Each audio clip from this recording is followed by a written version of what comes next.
Jira settings. Kind of like table settings. You can still use the project, you can still work with it, default settings, but it's a little bit nicer changing those settings. So let's talk about project settings today in this video. Project settings. I know it's not that exciting. I just wanted to make sure you get all of you pumped up for this video because it's important, but maybe not the most exciting video because, again, this is just settings in the back end. Whoever is the project lead, that Scrum Master, that program manager, that project manager, whoever is running the team, managing this Jira project, important that they know this information so they can enable these out-of-the-box features that Jira has to making sure your team has the right features and the right resources to do their job. So first off, you have to be an admin or the project lead for this project to find this. This is a defaulted project, as you can see here. Just created it fresh. So it should look like this if you just created your project. Project settings on the left-hand side. We're gonna choose that on the left-hand menu. You can see all of these settings here. So we're gonna go over some of these. Other videos are gonna cover other sections. I'll skip those ones. So the first thing that pops up is details. You can see here, this is maybe some options. If you created this project, you put the team name, change the icon, you can change that. You can get fancy as you want. I'm not gonna do that in this video. This key, here's a project lead.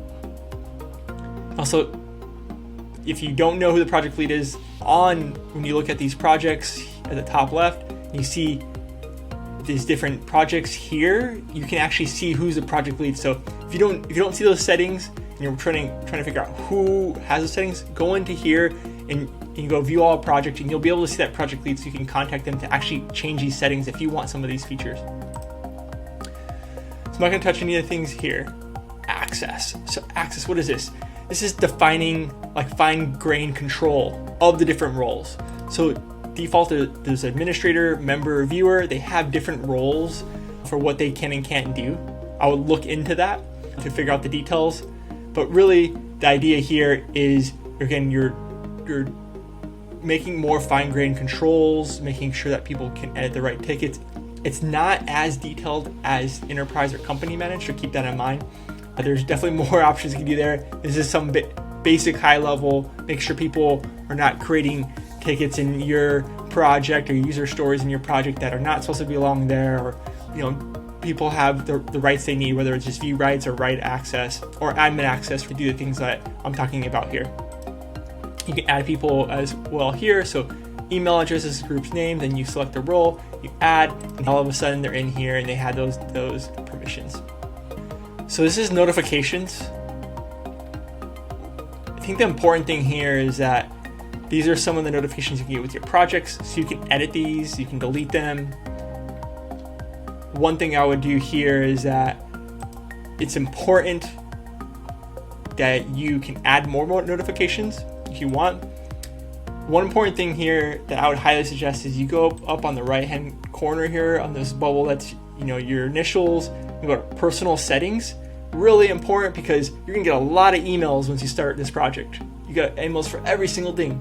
I would actually go there and down select that so you're getting the emails you need. Otherwise, once you get a full team, your inbox will be inundated with emails. So I highly suggest, again, these are notifications for your project and different movements of tickets or issues, again, updated issues, deleted, moved, commented, so different things that can happen within Jira so you can be notified when that happens. Automation, we're going to skip, that's another video. Issue types is also another video. I want to go to features. So this is where the toggle on, toggle off features are important because there's some things that are defaulted toggled off. I'm not sure why Jira does this. They're really important, maybe just to reduce some of the view, but like for example, you can toggle off roadmap, backlog, defaulted on. The ones in particular, reports, I'm going to toggle this on. Issue navigator, I'm going to toggle this on too. Those are important. Not sure why it doesn't default on.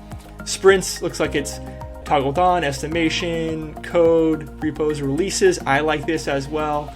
Deployments, I do like this as well. I'm going to toggle that on. You can do on call if you want.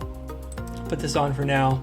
But you can see here, this is actually a really important screen here. If you missed everything in this video and did this, probably well off because you'd have those features. We'll take a look back on what that first screen we showed, what it looks like now to be able to use those items. Next portion I'm going to skip is so this board has drop down menus. We'll go over this in a different video. Items I want to take a look at a roadmap. So making sure this is defaulted on, making sure we have that visibility within that roadmap feature that's covered in another video as well. Insights is important, gives you, based on past data, what you think your team can do, so you can double check it based on that data versus your intuition. So really important in the sprint progress, sprint burn downs, epic progress. And there's also the tool chain. So it's important as you can add different items here, repos, documentation, on-call team, add a tool, custom tool of your own. Really important to customize it, how your team will function or what add value to your team. For me, I start simple. Don't want to get complicated, so maybe a repo to start and then adding things as you need them. So like I promised, I'm going to go back to the project. I think we went through all of these, or the ones at least for this video. Other videos in this series covers the rest of this, including apps. I'm going to go back to the project, and you can see here a lot more options here on the left-hand side than before. Perfect. This is exactly what we want to do. We want to make the tools work for us, especially if you're paying for them. Let's make the tools work for us. These are the options you need. And again, you can learn them as you go and add into your team's practices as needed. So let me know down below, what in your project do you like or don't like as far as the defaults or non-defaults that we talked about today? Do you like toggling things off? Do you like toggling things on? Please leave in the comments below. I'd love to discuss.